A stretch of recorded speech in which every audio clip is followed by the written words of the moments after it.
잠시만 노트북을 켜겠습니다. 398. 딱 됐네요. 자, 안녕하세요. 오늘 날씨가 참 추운 날씨인데, 자, 먼 곳에서 오신 모든 분들 진심으로 환영하고 감사하고요. 오늘 또 이렇게 여러 군데에서 많은 분들이 오셨네요. 새로운 얼굴은 아니지만 오랫동안 이 교회에서 함께 교회를 세웠던 또 잠시에서 온 우리 오승혜 자매하고 우리 윤 교수님의 사랑하는 동생, 어려울 때 저랑 같이 통화하면서 또 인생에 많은 고민을 함께 나누게 됐었는데 우리 아이들과 함께 보니 참 특별하고 반갑습니다. 또 우리 이정님 어머니부터 시작을 해서 항상 3대가 추적하고 있는 저기 태훈 씨, 또 오늘 보니까 호주에서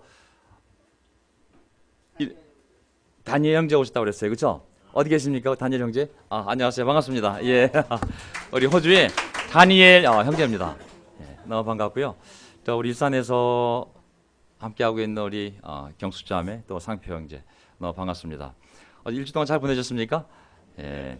원래 사실 오늘은 이사야서 6장을 해야 되는데, 이사야서 6장. 저희가 한 주만 이사야서를 좀 건너뛰고 오늘은 시편 말씀을 함께 보도록 하겠습니다. 이사야서가 이게 강하거든요. 제가 6장을 딱 보는 순간 내 영역이 딸린다. 야, 이 천상회의가 열리면서 참 그 하나님의 부름을 받고 내가 누구를 보낼까 했을 때 제거하겠습니다 하고 딱 그 이사야가 그 하나님과 나눈 대화 속에서 그 민족에 대한 미래의 모습을 보이는데 이거는 다음 주로 넘겨야겠다. 제가 너무 압도가 됐고요. 그래서 오늘 저는 이 설교 시편 1편, 2편, 3편, 4편을 보면서 시편이 참 놀라운 게 개인의 마음의 위로도 되지만 그 시편에 구약이 다 들어가 있고 신약이 다 예언이 되어 있거든요. 그래서 시편을 통해서 우리 마음도 위로받으면서 또 그리스도에 대한 확신을, 하나님 나라에 대한 확신을 키울 수가 있습니다. 오늘 저의 설교 제목은 제가 시편 1편, 2편, 3편, 4편을 보면서 또 위로가 되었고 또 이 시편을 보면서 다시 한번 하나님과의 말씀에서 오는 기쁨을 얻으면서 같이 함께 나누고 싶었거든요. 내가 편히 눕거나 잠드는 것도 오직, 성경에 보면 오직이라는 단어가 나옵니다. 오직 주님께서 나를 평안히 쉬게 하여 주시기 때문입니다. 아멘. 사람이 가장 행복한 평화의 기본이 잘 먹고 잘 자고 잘 일하는 거잖아요. 근데 그거를 성경은 당연한 것이 아니라 하나님께서 그렇게 해줄 때만 사람이 그걸 누릴 수 있음을 얘기하고 있습니다. 전도서에 봐도 인생의 가장 놀라운 복 중에 하나가 뭐 큰 집이나 좋은 직장이 아니라, 놀라운 학벌이 아니라 그냥 주님 안에서 건강하게 잘 먹고 잘 자고 하나님과의 관계를 누릴 수 있는 것, 이게 정말 축복이라고 그러거든요. 그래서 오늘 오직 주님께서만이 우리의 삶을 평안히 인도한다는 거예요. 이 제목을 가지고 시편에 나와 있는 말씀인데요, 이 제목을 가지고 주제는 형통의 길. 정말 형통의 길은 길이 하나밖에 없습니다. 그것은 오직 그리스도를 따르는 길입니다. 그게 시편 1편, 2편, 3편, 4편에 나옵니다. 그래서 오늘 시편을 통해서 다음과 같은 요점을 가지고 말씀을 나누도록 하겠습니다. 자, 그냥 시편에 나와 있는 구절들인데요. 첫 번째 요점, 주님께로 피신하는 사람은 모두 복을 받을 것이다. 아멘. 사람이 살다 보면 직장에서 오는 스트레스, 압박감부터 시작을 해서 급여에 대한 문제, 재정에 대한 문제, 자녀에 대한 문제, 많은 일들이 생기거든요. 정말 굳이 어려운 의학적 용어를 쓰지 않더라도 우리는 항상 압박을 느끼고 항상 두려움과 불안에 떠날 수가 없습니다. 그때 오직 피신할 곳은 하나밖에 없습니다. 주님께로만 가야 됩니다. 아멘. 주님께로 가는 때 그때 하나님이 놀랍게 그 상황들을, 우리 손으로 바꿀 수 없는 상황들을 하나님의 손으로 해결하고 저주를 축복으로, 악을 손으로 바꾸시는 분이 바로 하나님입니다. 그래서 우리는 사람한테 쫓기든 일에 쫓기든 우리가 피신할 수 있는 것은, 쉴 수 있는 것은 오직 예수 그리스도 하나님밖에 없음을, 그리고 그 길이 유일하게 복을 받을 수 있는 길임을 기억을 해야 됩니다. 그러기에 구원은 누구에게만 있다고요? 그래서 성경을 보면 구원은 오직 사람이 아닌 하나님께만, 예수 그리스도를 따르는 길에만 있다고 얘기를 하고 있습니다. 구원은 오직 주님께만 있는 것이죠. 교회에 있는 것이 아닙니다. 교회에 구원이 있는 것이 아니라 교회가 전하는 복음, 그 복음의 실체이신 바로 예수님을 따를 때만 구원이 있는 것이죠. 세 번째, 주님께 헌신하는 사람을 주님께서는 각별히 돌보심을 기억하여라 라는 말씀이 있습니다. 그래서 어려울 때 주님이 항상 나와 함께 계시기 때문에 오늘 성령에 대해서 오늘 성찬 메시지가 Remember, 나를 기억하라, 그 메시지였잖아요. 항상 우리가 어려운 시간이 왔을 때 하나님이 나를 특별히 돌보고 계심을 기억을 해야 됩니다. 그것을 해야지만 어려운 시간을 다른 길로 빠지지 않고 오직 주님에게서 이 문제가 해결되겠지, 주님께로만 가고 오직 주님만이 다 하시고 주님만이 정답을 알기 때문에 주님에게 가서 말씀을 열고 기도하고 하나님의 뜻을 기다리며 우리의 마음과 삶을 지킬 수가 있는 것이죠. 시편 1편부터 한번 제가 공부해 보려고 그러는데요. 좀 새롭게 제가 이 복음을, 이 시편 안에 있는 이 복음에 대한 이 연결된 부분들을 함께 해서 한번 우리 삶도 한번 살펴보고 또 신약의 중요한 교리인 예수 그리스도 이 구원의 교리도 함께 시편에서 살펴보도록 하겠습니다. 자, 주중에 예배를 보신 분들은 제 얼굴을 한번 보고 오잖아요, 그렇죠? 또 인터넷에서 본 분들도 있기 때문에 이게 일주일에 한 번씩 보지만 또 편할 수가 있고 오늘 이렇게 처음 보신 분도 계실 텐데 어쨌든 오늘 이 말씀이 우리 모두에게 위로가 되기를 바라겠습니다. 자, 시편 1장 1절 복이 있는 사람은 시편 1장 1절 복이 있는 사람 분명합니다. 복이 있는 사람은 하지 말아야 될 것 하지 말고 해야 할 것을 하는 사람이 복이 있습니다. 하지 말아야 될 것, 악인 꾀 따르지 말 것, 죄인 길 서지 말 것, 오만한 자의 자리에 가서 앉지 말 것. 해야 할 건 뭐냐면 오로지 주님의 율법을 즐거워하며 밤낮 율법 묵상하는 사람이다. 복 있는 사람이 의인이잖아요. 이 시대를 따지면 하나님을 따르는 우리가 아니겠습니까?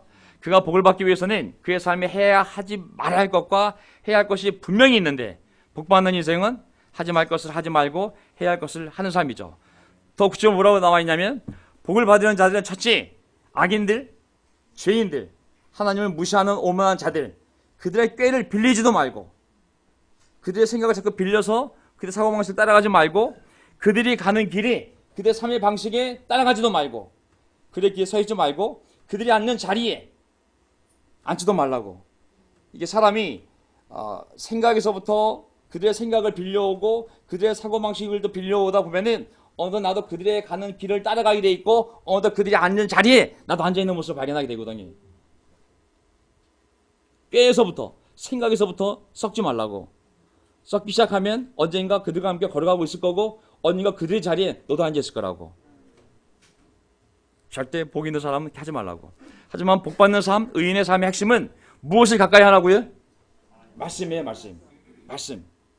말씀을 가까이 하면 그 안에서 즐거움을 찾는 것. 이게 바로 의인이 살아가는 길이요 우리가 복을 받는 유일한 출발점입니다. 하나님의 말씀을 가까이 하는 것. 그 안에서 즐거움을 찾고 이제 내려가 보세요.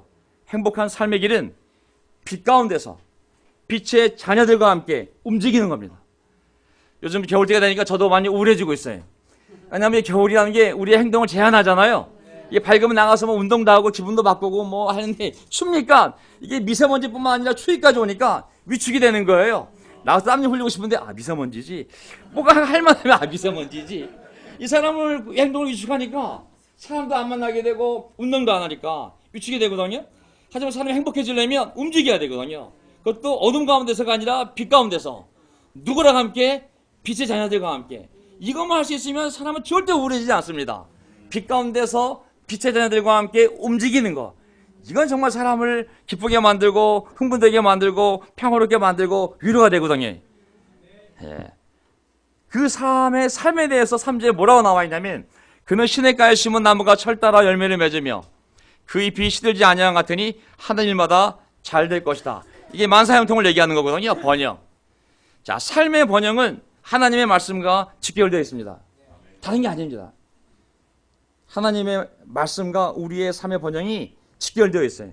그 말씀을 읽고 또 생각하고 한 번 더 써보기도 하고 외우기도 하고 그걸 깨달으려고 노력도 해보고 또 그 말씀을 배우려고 주석도 보고 어쨌든 또 배운 것을 함께 나누고 또 그렇게 살도록 노력하는 삶. 이게 정말 우리가 생각하는 것보다 훨씬 놀라운 삶의 행복의 길로 우리의 길을 인도하게 되어 있습니다. 그의 인생은 물가에 심은 열매 맺는 나무라고 그랬습니다. 개인도 교회도 국가도 그 번영의 시초와 시작은 기초와 시작은 하나님의 말씀인 것이죠. 믿으십니까? 예. 그래서 우리가 말씀을 항상 아침 저녁으로 시간 날 때마다 옆에 두고 한 번이 아니라 두 번이 아니라 세 번이 아니라 틈만 나면 보는 거 정말 놀라운 삶입니다. 성경에서도 마가복음을 보게 되면 시편 1장 1절이 복 있는 사람 얘기하면서 이런 사람들과 오르지 말고 걷지 말고 서 있지 말라고, 하지만 너는 하나님 말씀을 가까이 하라고. 그 사람 삶은 물가 심어진 나무요 사시사철 항상 열매를 맺는 그런 놀라운 인생이 될 거라고. 근데 예수님도 신약에서 보면 항상 열매 얘기하셨잖아요, 그렇죠? 마가복음 4장 26절 예수님 말씀하시기를 하나님 나라 어떻게 비유할까? 이렇게 비유할 수 있을 거라고. 어떤 사람이 땅에 씨를 뿌려놓고 밤낮 자고 일어나고 하는 사이에 뿌려놓고 나면 자기는 모르지만 그 씨에서 싹 나고 사람은 어떻게 그렇게 되는지를 알지 못하지만 28절 땅이 저절로 열매를 맺게 하는데 처음에는 싹을 내고 그 다음에는 이삭, 그 다음에는 알찬 나달, 29절 열매가 맺으면 추수. 여러분 아시겠죠? 우리가 말씀대로 하루하루 살다 보면 우리 인생에 또 우리 자녀들의 인생에 어떻게 하나님이 역사하는지는 모르지만 하나님의 말씀은 자라서 이삭을 내고 성령의 열매와 축복의 열매들을 하나님의 방법으로 하나님의 속도대로 맺어감을 알 수가 있습니다. 아멘. 어떤 건 1년짜리 열매도 있고 어떤 건 10년짜리 열매도 있고 어떤 건 30년 뒤에 맺히는 열매도 있는 것이죠. 우리는 몰라요. 하지만 땅속에서 어떤 것이 저절로 자라나듯이 우리 삶에도 말씀의 씨앗을 뿌리고 나누고 살다 보면 하나님의 손길에 의해서 놀라운 열매들이 우리 가정에 또 자녀들의 삶에 교회에 맺힘을 할 수가 있습니다. 절대로 사람이 그를 만들어낼 수가 없습니다. 하나님이 그 열매를 우리 삶 안에 맺어가는 것이죠. 하지만 시편 4절 보세요. 의인은 이렇게 살아가는데 악인은 어떻게 되느냐? 악인은 그렇지 않느니 한낮 바람에 흩날리는 쭉정이와 같다.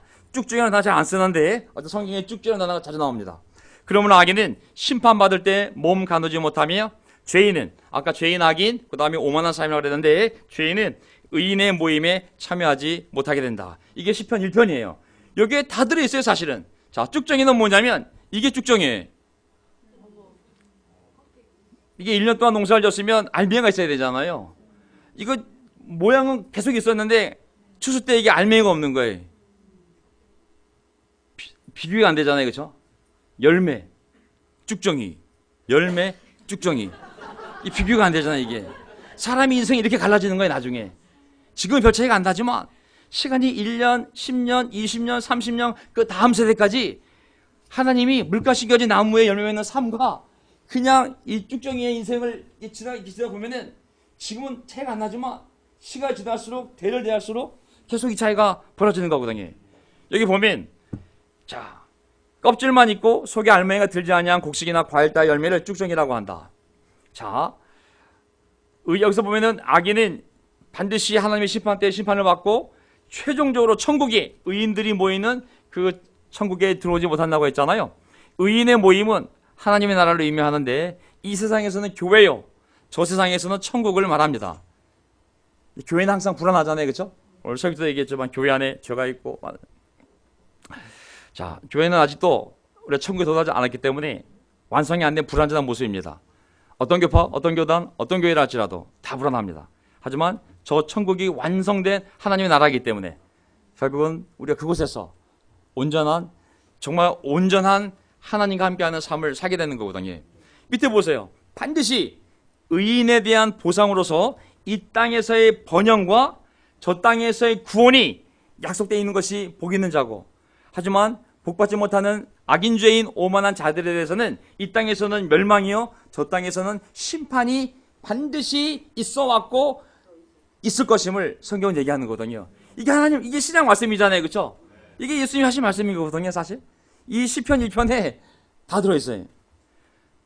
예수님도 똑같이 이 말씀을 하셨거든요. 마태복음 3장 11절을 보게 되면, 자, 세례 요한이 예수님에 대해서, 메시아에 대해서, 그리스도에 대해서 설명하면서, 자, 그의 손에 키를 들고 있으니 키를 타작마당을 깨끗이 하여, 타작마당은 온 인간을 얘기합니다. 알곡은 곡간에 모아드리고 쭉정이는 꺼지지 않는 불에 태우실 것이다. 그렇다 의인의 길은 주님께서 인정하시지만, 살펴보시지만, 알고 계시고 지켜보시고 인도하시지만 악인의 길은 아까 얘기했잖아요, 망할 것이다.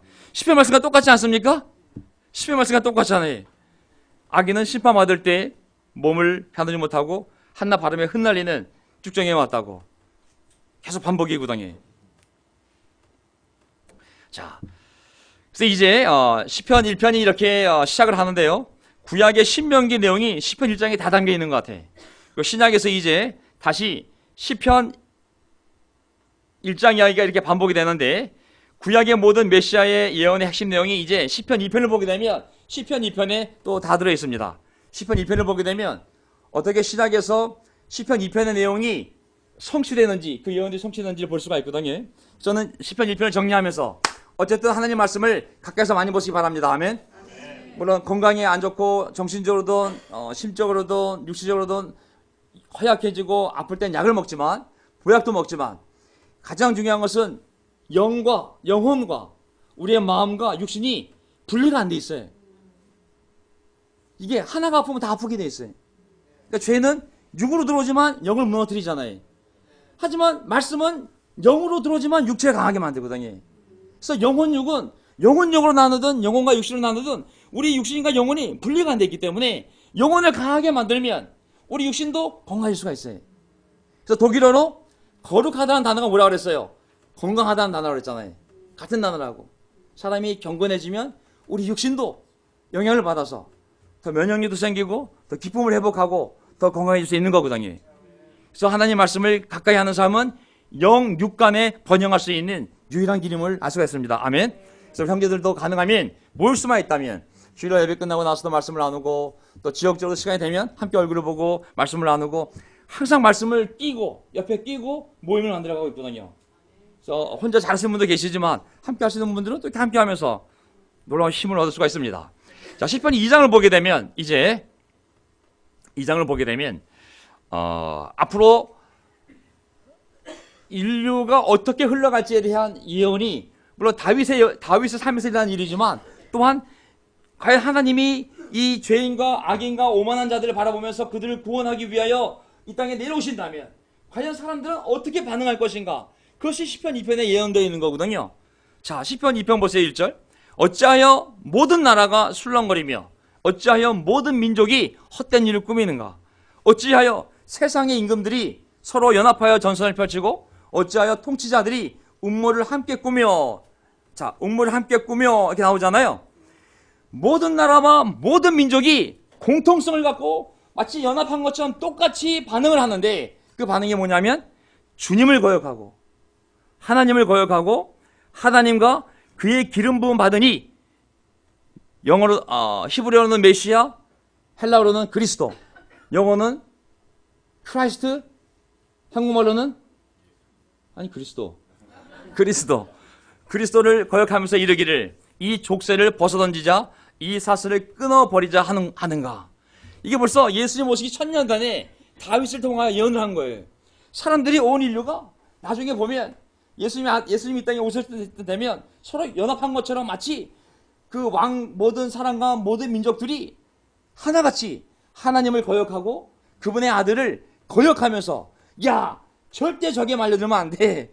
우리가 저 사슬을 끊고 족쇄를 벗어던지고 우리의 자유의지대로 우리의 뜻대로 살아야 돼. 절대로 신을 믿으면 안 돼. 절대로 예수 그리스도는 하나님의 아들을 믿으면 안 돼. 그건 족쇄가 되는 거야 라고 살 거라고 미리 예언이 되는 거예요.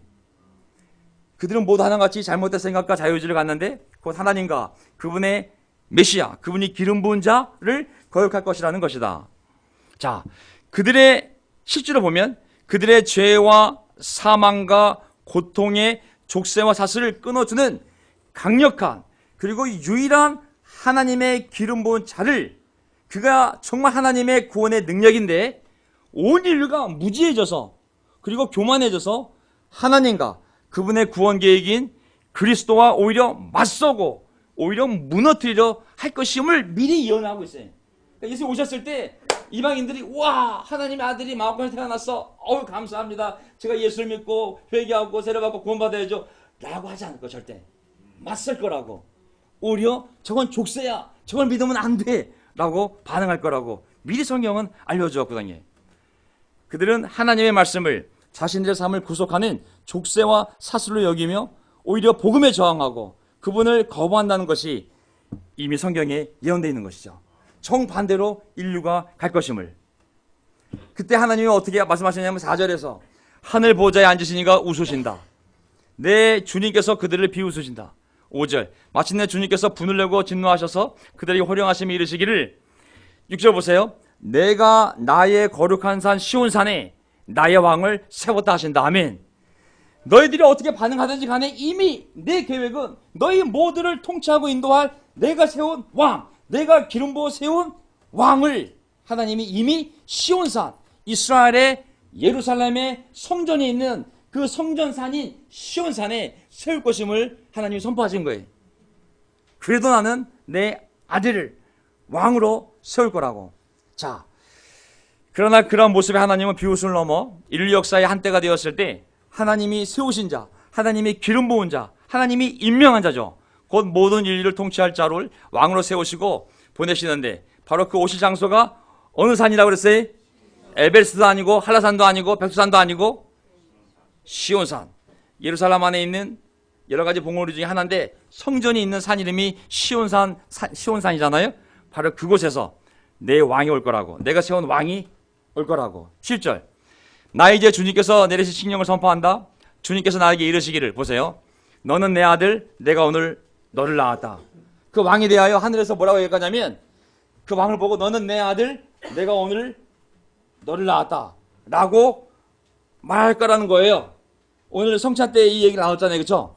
성찬 때 예수님이 세례받고 올라왔을 때 하늘이 갈라지고 성령이 비둘기 같은 모양으로 내려오사 하늘로부터 하나님의 음성이 들린 거예요. 무슨 음성? 이는 내 사랑하는 아들이요 내가 이를 좋아한다. 내 기뻐하는 아들이라고 그랬잖아요. 예언돼 있잖아요. 예수 오시 1000년 전에 이미 다윗을 통하여 내가 왕을 세울 거고 온 나라 사람, 온 인류는 다 거부할 거지만 나는 내 아들을 보낼 거고 그 왕은 바로 내 아들이라고. 내 아들을 왕으로 기름 부어 내가 너희들을 구원하기 위하여 내려보낸 거라고. 무슨 아시겠죠? 그 기름 부음 받은 오실 왕은 바로 하나님의 아들이었다.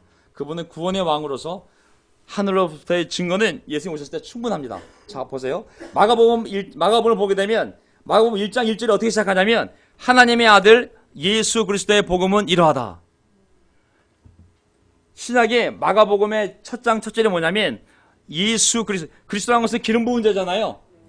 아까 온 인류가 하나님과 하나님의 기름 부으신 자가 맞선다고 그랬잖아요. 하나님의 기름 부은 자가 메시아 그리스도잖아요. 그 메시아가 뭐냐면 예수인 거예요. 그분은 누구냐면 하나님의 아들인 거죠. 하나님의 아들 예수 그리스도의 복음은 이러하다. 마태복음 1장 23절 보아라 동정녀가 잉태하여 딸을 낳아야 아들을 낳아요? 이 아들은 누구의 아들이에요? 마리아의 아들이에요? 하나님의 아들이에요? 그렇기 때문에 동정녀가 돼야 되는 거예요. 그 몸만 빌렸기 때문에. 그래서 내가 오늘 낳았다.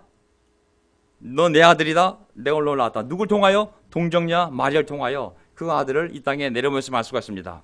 아까 예수님 아까 성경 얘기했지만은 그 세례받고 올라올 때 물에서 올라올 때 하늘이 열리면서 소리 나기를 내가 사랑하는 아들이라고 하나님이 아버지가 직접 자기 아들을 증거해 주었잖아요. 그렇죠? 그러면서 8절 9절 시편 2장 8절 9절에 뭐라고 말씀하시냐면 아들 보고 내게 청하라고 내 아들아 모든 나라를 너에게 유산을 주겠다고. 땅 이 끝에서 땅 저 끝까지 다 너에게 주겠다고. 하늘의 권세 땅의 권세 다 너에게 줄 것이며 너는 9절 그들을 철퇴로 부수며 질그릇 부수듯이 부술 것이라고. 네가 그들을 결국 심판할 거라고. 내가 심판하는 것이 아니라 내가 너를 왕으로 세웠는데 너를 구원자로 세웠는데 너를 인류의 주님으로 세웠는데 너를 영접하지 아니하고 너의 말대로 회개하지 아니하며 네 말을 거부하고 떠난 자들에 대하여 네가 심판할 거라고. 이 말씀인 거거든요. 예수님도 마태복음 28장에 보게 되면 뭐라고 말씀하셨어요? 하늘 올라가시기 전에 그들에게 말씀하셨다. 나는 하늘과 땅의 모든 권세를 받았다. 그 시편에 예언되어 있잖아요. 그렇죠? 아버지가 다 줄 거라고 아들에게. 아들도 다 받았다고 이제. 내가 심판자가 될 거라고. 너희는 가서 복음을 전하라고 말하지 않습니까? 그러면서 10절에 뭐라고 하냐면 시편에 그러므로 이제 왕들아 지혜롭게 행동하여라. 세상의 통치자들아 경고하는 이 말을 받아들여라. 잘 보세요. 왕과 통치자는 모든 사람들을 대표하는 사람들이에요.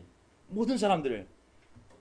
경고하는 이 말을 받아들여라. 11절 두려운 마음으로 그 주님을 그 예수님을 하나님의 아들을 섬기고 떨리는 마음으로 그 예수 그리스도를 하나님의 기름 부은 자를 찬양하여라. 인류의 왕이자 주권자이신 주 예수 그리스도, 그분을 섬기고 찬양하는 삶을 살아야 합니다. 그리고 그분이 명령한 것들에 순종하라는 경고를 받아들이고 두렵고 떨리는 마음으로 주님을 섬기고 찬양해야 합니다. 두렵고 떨리는 마음으로. 많이 들어본 단어 아닙니까? 사도 바울이 빌립보서 2장에 이렇게 얘기했거든요. 그러므로 사랑하는 형제자매 여러분, 여러분이 언제나 순종한 것처럼 내가 함께 있을 때뿐만 아니라 지금과 같이 내가 없을 때라도 더욱더 순종하여서 두렵고 떨리는 마음으로 자기의 구원을 이루어 가십시오. 아멘. 똑같은 표현이잖아요. 그렇죠? 사도 바울이 이 시편을 인용한 거죠. 누구에게 순종하냐면 이 시편에 나와 있는 주님, 이 주님의 말씀에 순종하면서 자기의 구원을 이루어가라고 얘기를 한 것이죠. 12절, 시편 2장 12절에 뭐라 그러냐면 그의 아들에게 입맞추어라. 누구에게 입맞추라고요? 그의 아들에게. 하나님이 자기 아들을 보냈을 때 그의 아들을 입맞추라고. 그렇지 않으면 그가 진노하실 것이니 너희가 걸어가는 그 길에서 망할 것이다. 그의 진노하심이 지체 없이 너에게 이를 것이다. 하지만 주님께로 피신하는 사람은 모두 복을 받을 것이다. 아멘. 여기서 나오는 거거든요. 주님께로 피신하는 사람은 모두 복을 받을 것이다. 자, 그의 아들에게 입맞추라 그랬거든요. 결국 뭐예요? 그 하나님이 기름 부은 자를 왕으로 세우는데 그 왕으로 온 자가 바로 하나님의 아들이었잖아요. 그 아들을 받아들여야 되잖아요. 그렇죠? 입맞추라는 건 뭐냐면 그 아들을 인정하고 영접하고 순종하는 의미잖아요. 그렇죠? 그래서 복음서의 내용을 보게 되면 마태복음, 마가복음, 누가복음, 요한복음 복음서의 내용은 뭐냐면 하나님의 기름 부어 보낸 하나님의 아들로 인정하고 그분을 왕으로 받아들이고 그분을 구원자로 인정하고 받아들이는 이야기가 바로 복음서의 이야기입니다. 예, 마태복음 14장을 보게 되면 33절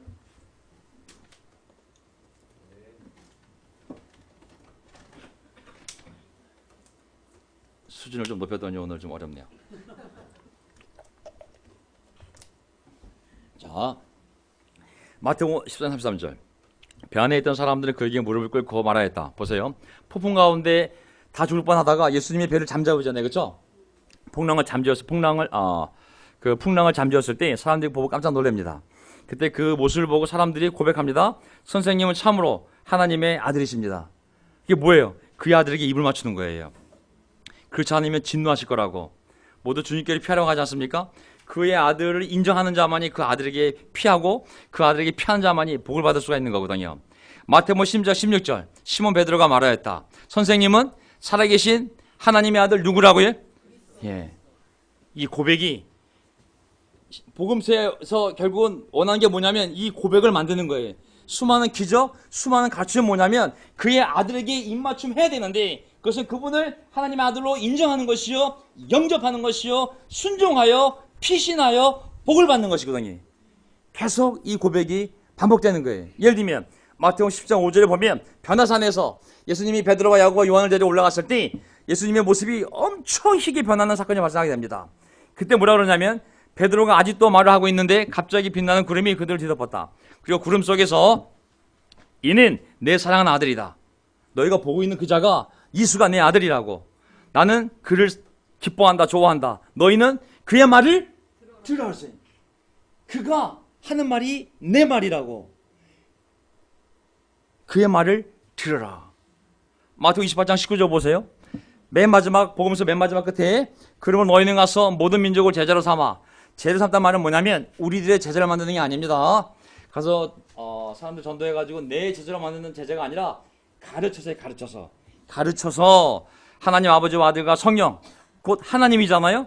하나님의 이름으로 삼위일체 하나님의 이름으로 세례를 주고 내가 너에게 명령한 모든 것을 그들에게 가르쳐 지키게 하라. 이 모든 것이 바로 그의 아들에게 입맞추는 거거든요.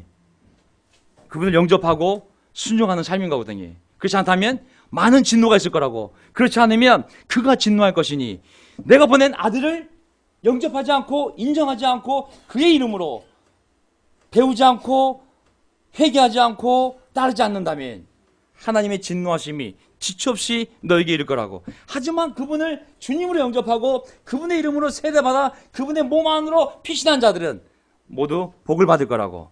우리는 복을 받은 자들입니다. 아멘. 예, 우리는 그 아들에게 입을 맞춘 자들입니다. 그분의 이름을 받아들이고 그리고 그분의 말씀대로 순종하여 그분의 자녀가 된 것이죠. 요한복음 1장 12절 그러나 그를 맞아들인 사람들, 곧 그 이름을 맞는 사람들에게는 하나님의 자녀가 되는 특권을 주었습니다. 그의 아들에게 입을 맞추었기에, 그의 말씀에 순종했기에 우리는 하나님의 자녀가 되는 놀라운 피난처에서의 복된 삶을 사는 것이거든요. 구원은 주님께만 있습니다. 아멘. 다른 주님이 없습니다.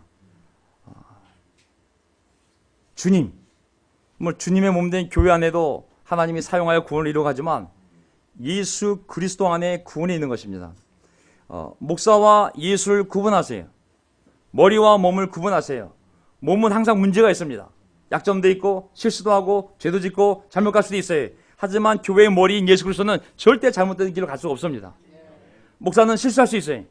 욕정도 있고 많은 약점이 있고 똑같은 인간으로서 죄도 많이 짓습니다. 설교를 잘못할 수도 있어요. 하지만 예수님의 말씀은 변함이 없어요. 구원은 주님께만 있는 거예요. 우리 인생을 보게 되면 시편 3편을 보게 되면 이거 끝나고 제가 준비한 동영상이 하나 있어요. 그걸 좀 보도록 하겠습니다. 자, 주님, 자, 그 주님, 제가 영접한 주님, 제가 입맞춘 주님, 제 삶의 주인이 되신 주님, 왜 나를 대적하는 자들이 어찌 이렇게도 많습니까? 나를 치려고 일어서는 자들이 어찌 이렇게도 많습니까? 나를 빗대어 하나님도 너를 돕지 않는다 하고 빈정대는 자들이 어찌 이렇게도 많습니까?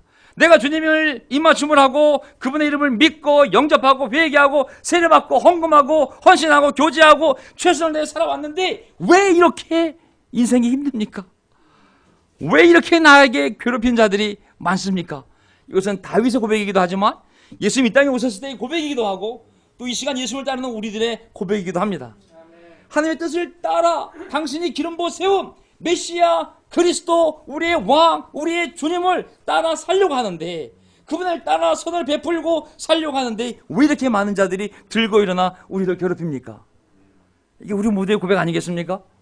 저도 명동에 나왔습니다. 저 아내와 함께 아내에게 항상 감사합니다. 제 목표의 90%는 아내가 하는 거예요. 사실은 저는 이것만 하고 있고요. 아내는 이거야. 아유 이건 10%인데 그냥 이거 다 하는 거거든요. 아내가 없었으면 사실 이거 목회할 때 못합니다. 사실은 제 성격은 목회할 성격이 아니거든요. 그냥 공부를 했어야 되는데 어떻게 또 이렇게 목회자가 되었지만 인간적인 거 이거 다 하는 거는 이제 아내가 사실 다 하거든요. 사실은. 근데 이제 사실 어려움 많습니다.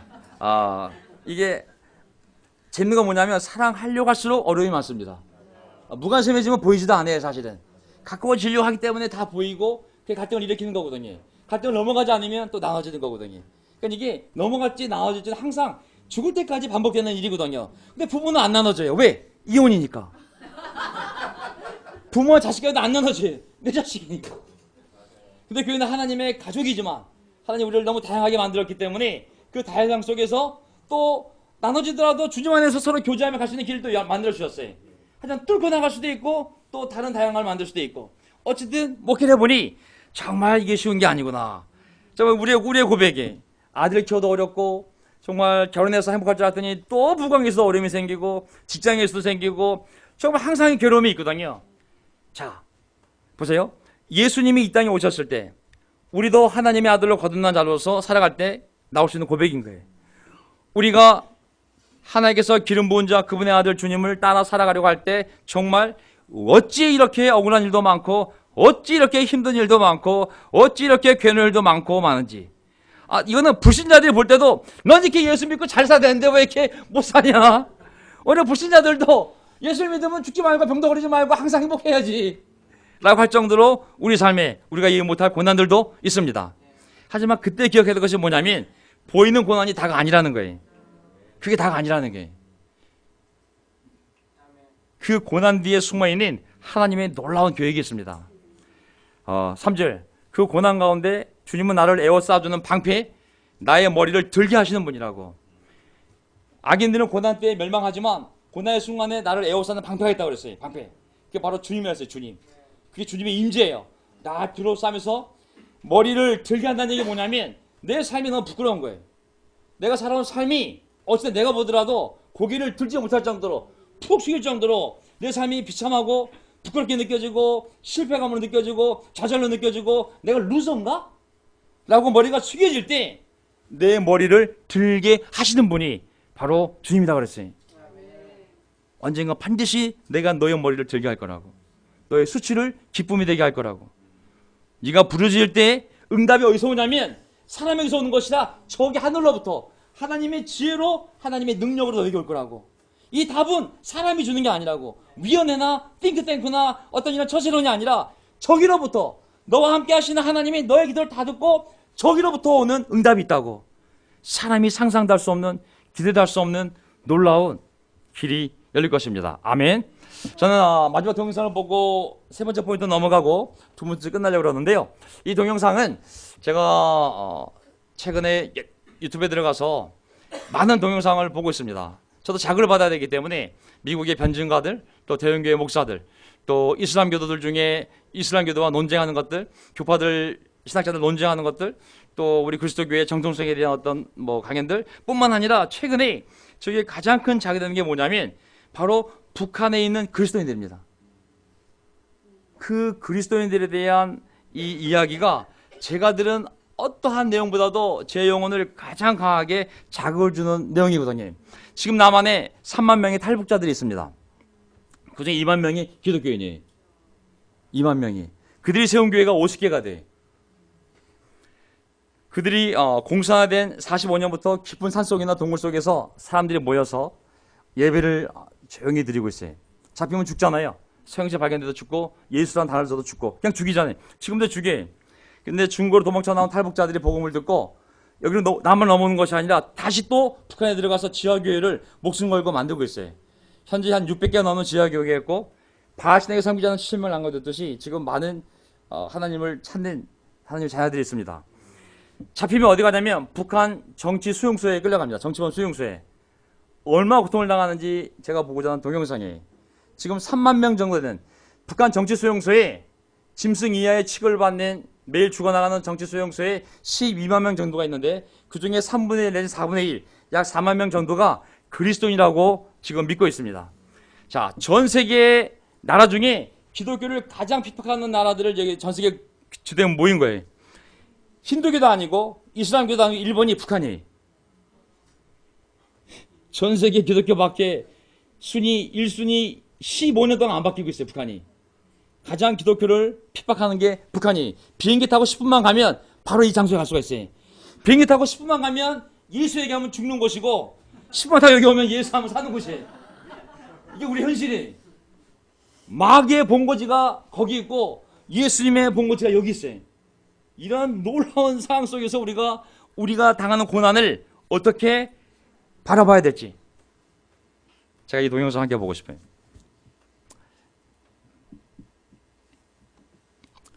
자, 제가 좀 늦었지만 같이 한번 좀 보겠습니다. 자, 이거 소리 나갈 수 있을까요? 한번 소리 좀 한번 제가 킬 때 한번 봐주세요. 예, 저도 한번 소리를 그냥 편한 마음으로 제가 소리를 이빨 키웠습니다. 자, 이 정도 소리가 나갑니다. 자, 예, 다 꺼버리세요. 예. 목이 메입니다. 자, 저는 북한 함경북도 청진에서 태어나 근 50년을 북한에서 살았습니다. 그러다가 주님의 은총으로 96년 아들을 데리고 남한으로 올 수 있었습니다. 저는 북한에서 태어나 북한에서 성장했기 때문에 하나님을 모르고 살았습니다. 제가 영문도 모른 채 지하 감옥에서 모진 고문과 사형 선고까지 받고 사형 집행날 극적으로 사형을 취소한다는 통지와 함께 정치범 수용소로 보내졌을 때 수용소 안에서 겪은 북한 신자들의 모습입니다. 저는 김일성대학 경제학부를 졸업했기 때문에 정치범 수용소에서 죄수의 신분으로 유일하게 6천여 명이 수용된 그곳의 모든 사람들에게 일을 시킬 수 있는 생산지휘와 모든 재정 업무를 맡아서 하게 되었습니다. 그 때문에 저는 많은 사람들이 일하는 작업장들을 이곳저곳 마음대로 갈 수 있었습니다. 어느 날 저를 담당하고 있던 재정부장 교도관이 저를 불러놓고는 단단히 교육을 시켰습니다. 너는 오늘부터 매일 어떤 공장으로 나가야 하는데 그 공장에는 미친 정신병자 놈들만 모여있다. 그 미친 정신병자 놈들은 당과 수령님을 믿지 않고 하늘을 믿는 미친 자들이니 너는 정신을 바짝 차리고 그곳에 가야 된다. 그리고 그 미친 자들하고는 절대 눈길 한번 마주치지 말아라. 그렇지 않고 네가 그 자들이 믿는 하늘을 믿게 되면 네 목숨은 여기서 끝나게 될 것이다. 그런데 거기 가서 그 사람들을 보는 순간 나는 너무 놀랐습니다. 그들은 사람의 무리 같지 않았습니다. 1500도 이상 시뻘겋게 타오르는 용광로의 고열 노동 작업장이었는데 그곳에서 많은 사람들이 움직이는 걸 보았을 때 무슨 짐승의 무리 같기도 하고 외계인 같기도 하고 도무지 사람의 모습을 찾아볼래야 찾아볼 수가 없었습니다. 머리에 머리카락이 붙어있는 사람은 하나도 없었고 얼굴은 해골 같고 이빨이 하나도 없었습니다. 키가 다 줄어들어서 120cm, 30cm 이렇게 땅에 딱 붙은 난쟁이들만 움직였습니다. 나는 가까이 가서 그들을 보았습니다. 전 너무나 놀랐습니다.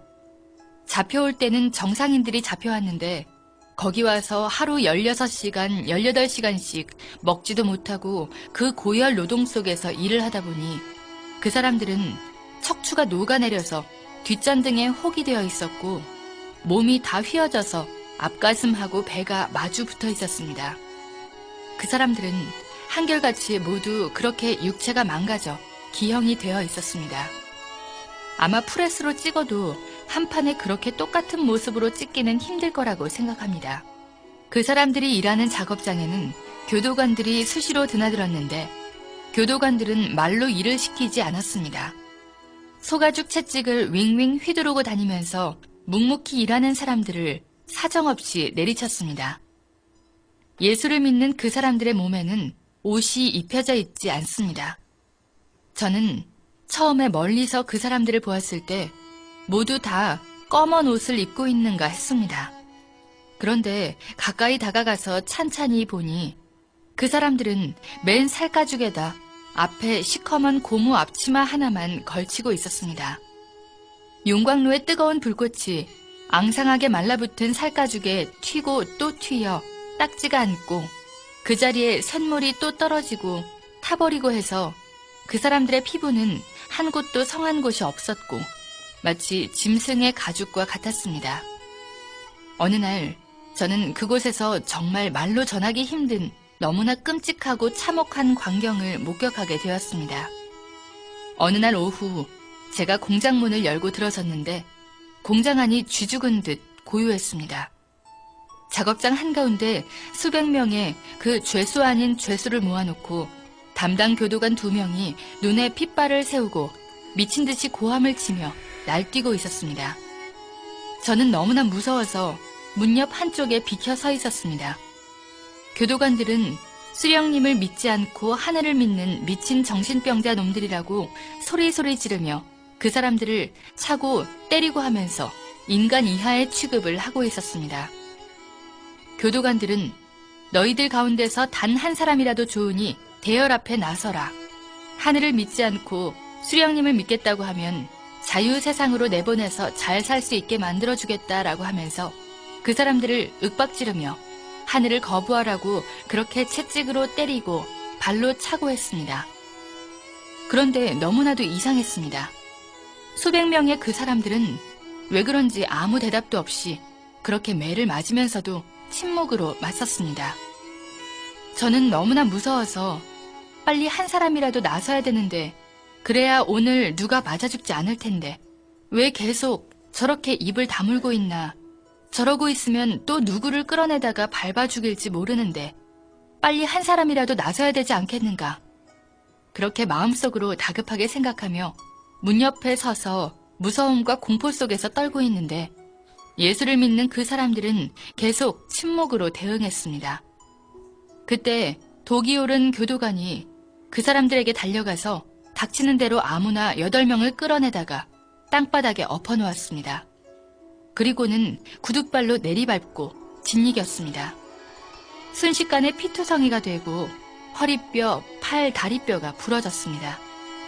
그 사람들은 고통 중에서도 몸을 뒤틀면서 짓밟힐 때마다 신음소리를 냈는데 그 신음소리가 너무나도 이상하게 들렸습니다. 저는 그때 주님이 누군지 하나님이 누군지도 전혀 몰랐습니다. 뒤에 알고 보니 그 사람들이 구둣발로 짓밟혀 뼈가 부러지고 머리통이 부서져 나가면서 신음소리처럼 애타게 불렀던 것은 바로 주님의 이름이었던 것입니다. 저는 그 사람들이 당했던 고통의 10,000,000분의 1도 제대로 여러분에게 전해줄 수가 없습니다. 미쳐 날뛰던 교도관 2명은 수령님과 당을 믿는 우리가 사는가 아니면 하나님을 믿는 너희가 사는가 보자면서 달려가더니 용광로에 펄펄 끓는 쇳물통을 끌어왔습니다. 그리고는 그 쇳물을 피투성이가 된 그 신자들 위에 부었습니다. 그 사람들은 순식간에 살이 녹고 뼈가 타면서 숯덩이가 되어버렸습니다. 저는 난생 처음으로 내 눈앞에서 사람이 숯덩이로 변해가는 것을 보았습니다. 얼마나 그 충격이 컸던지, 그곳을 어떻게 뛰어나왔는지 기억에도 없습니다. 그리고 얼마 동안 도무지 눈을 감을 수가 없었습니다. 그 정신적 충격으로 눈만 감으면 눈앞에 숯덩이가 된 사람이 어른거려서 도무지 눈을 감을 수 없고 잠도 제대로 잘 수가 없었고 일도 제대로 할 수가 없었으며 큰 소리로 비명을 지르고 정신이 들어갔다 나갔다 했습니다. 저는 그 일을 목격하기 전까지는 그래도 마음 한구석에 실오라기만큼이라도 수령님과 당에 대해서 믿고 있었습니다. 그러나 저는 그때 깨달았습니다. 무엇을 믿어야 하는가를 말입니다. 인간은 주님을 꽉 잡아야 된다는 것을 저는 그때 뼈저리게 깨달았습니다. 저는 그때부터 다시 우리 어머니가 평생을 하늘에 기도했다는 그 하늘을 찾기 시작했습니다. 저는 너무나도 간절하게 하늘을 찾았습니다. 저 사람들이 저렇게 불에 타 죽으면서까지도 저렇게 거부하지 않고 저렇게 믿는 하늘이 진짜로 그 하늘이 어디에 계시다면 나를 좀 살려달라고, 그리고 저렇게 무서운 짓을 하는 저자들에게 하늘에서 정말 벌을 내려줘야 되지 않겠느냐고 그렇게 마음속으로 부르짖으며 자나깨나 꿈속에서도 하늘을 찾고 또 찾고 기원했습니다.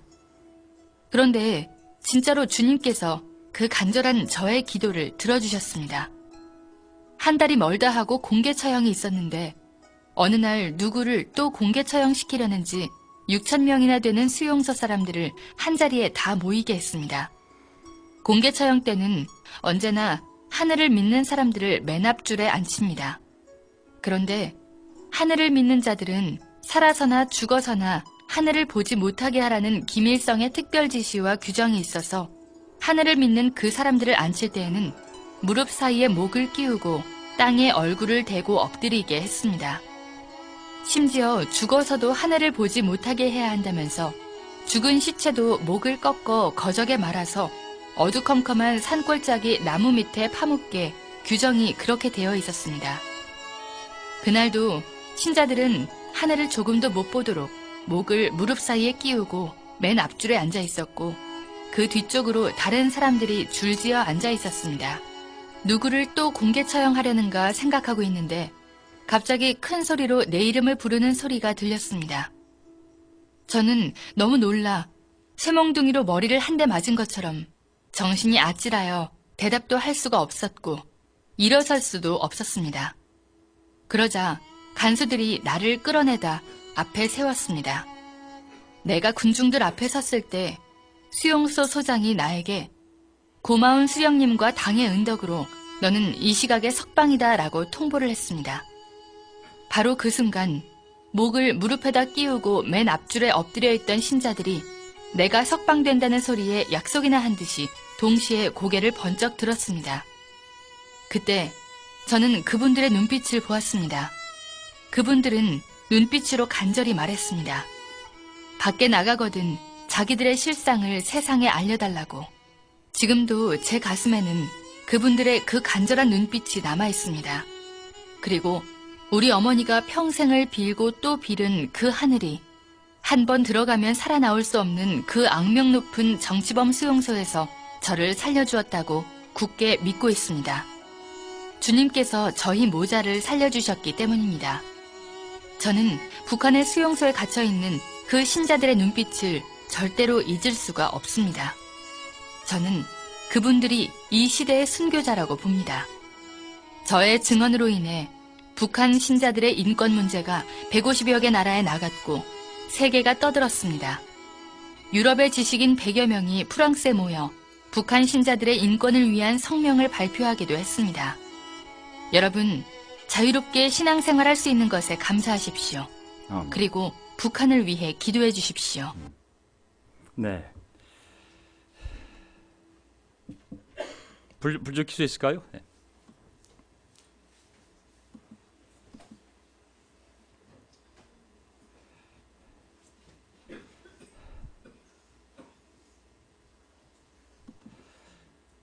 참, 비행기를 타고 한 10분만 가면 닿을 수 있는 곳에 저런 현실이 있는 것이 놀랍지 않습니까? 우리 모두 당하는 어려움들이, 고난들이, 억울한 일들이 많지만 정말 저 모습을 생각하면 우리가 얼마나 큰 축복 가운데 살아가는지를 다시 한번 떠올리며 하나님에 대한 의심보다는 감사한 마음을 가지고 더욱더 신앙생활에 전념하고 또 우리의 기도를 간절히 기다리는 저 북한에 엄청나게 많은 우리의 형제자매들이 있구나 생각을 하게 되었습니다. 우리가 무엇을 할 수 있는 건 아니지만 할 수만 있다면 날마다 우리가 할 수 있다면 북한에 있는 우리는 모르지만 목숨을 걸고 예수를 믿는, 목숨을 걸고 예수를 전하는 그런 자들을 위하여 우리가 함께 기도해야 되겠습니다. 자, 오늘 설교 제목, 내가 편히 눕거나 잠드는 것 얼마나 큰 축복입니까? 오직 주님께서 나를 평안히 쉬게 하셨기 때문입니다. 만약에 북한이 기독교 국가였고 우리가 공산주의 국가였다면 우리가 있는 곳이 수용소가 아니겠습니까? 우리가 하나님께 감사해야 됩니다. 형통의 길 하나밖에 없습니다. 예수 그리스도께로 피신하는 길밖에 없습니다. 예수님을 이름을 받아들이고 그분의 말씀대로 순종하여 사는 것 외에는 다른 길이 없습니다. 모든 어려움부터의 구원은 주님께만 있습니다. 지금 탈북자들이 북한을 나와서 신학교를 공부하고 그들이 세운 교회가 50개쯤 됩니다. 그래서 그들이 잘 준비되면 지금 바빌로니아 포로가 70년이잖아요. 이제 정전협정 맺은 지 53년, 이제 70년이 지나면 2023년이 10년이 된 해거든요. 저는 바라기는 북한의 문이 열려서 정말 그들이 훈련된 그들이 정말 들어가서 자기의 고을로 마을로 돌아가서 많은 사람을 구원하는 하나님의 선교사가 될 것을 분명히 믿고요. 세 번째, 주님께 헌신한 사람을 각별히 돌보심을 기억하여라. 크리스천 하나가 탈출하면 그 그리스도인이 교회를 통하여 자기 가족을 다시 끌어 나오게 한 거죠. 3만 명의 무신론자였지만은 정말 한 명 한 명이 자기 가족을 데리고 나오다 보니 3만 명 중에 지금 2만 명이 기독교인을 할 정도로 정말 하나님께서는 특별히 헌신한 사람을 돌보심을 기억하라고 하나님이 그들을 돌보셔서 정말 거기 남아있는 믿는 자들 또 탈출해서 남한에 있지만 또 신앙 말씀으로 준비된 자들이 나중에 둘이 북한 땅에서 합쳐져서 놀라운 하나님의 교회가 세워질 날이 얼마 남지 않았습니다. 아멘. 우리 각자의 어려움들 다 있겠지만 이 북한 동포를 생각하면서 내가 겪는 이 고난이라는 것은 결코 대단한 것이 아니구나. 정말 더 감사한 큰 마음을 가지고 우리가 나아간다면 어떻게 해서든 주님께서 정말 우리의 삶을 멋지게 인도해 가시고 언젠가는 갑시다. 평양 그리스도교회. 작년 어르신들 제가 세운 교회 생각나시죠? 아우지 그리스도교회, 신의주 그리스도교회 반드시 우리가 한번 북한에 갈 날이 올 거라 믿습니다. 아멘.